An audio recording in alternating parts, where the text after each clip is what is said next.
افطار دادن پیامبر صلی الله علیه و سلم میگه و من فطر صائما فله مثل اجره. کسی که یک روزدار رو افطار دهد مثل اجر روزدار ثواب میگیرد. از این هم ثوابی بلند سحری دادن. سحری دادن هم اجرش عظیم است. سحری دادن، افطار دادن، از این کارهای خیر هم محروم نشوید. یعنی این کارهای هم کنید.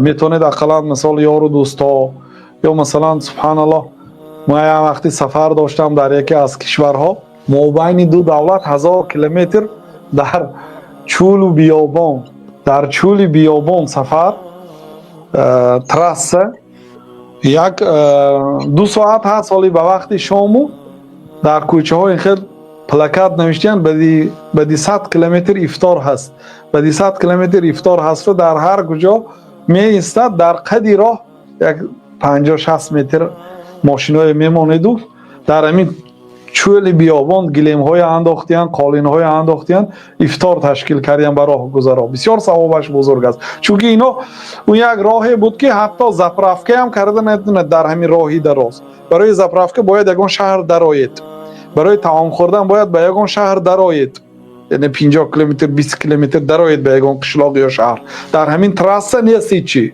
به همینجا افطار تشکیل کردن. بسیار ثوابش بزرگ است.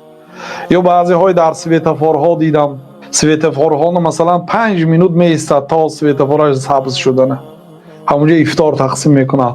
آدمی بای هم گاها محتاج میشد که همین افطارتون خورد، چون که به خانهش نرسیده است.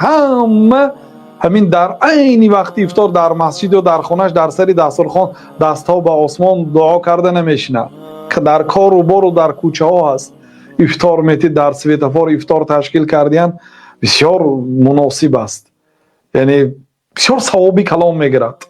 بله، وضعیت نگاه میکنند. یک آدمی محتاج تر باشد به او دهید، یعنی وضعیت نگاه میکنید.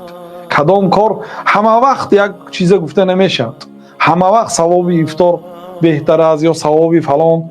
به وضعیت به حالت نگاه میکنید، حرکت کنید، در هر کاری خیر دست داشته باشید.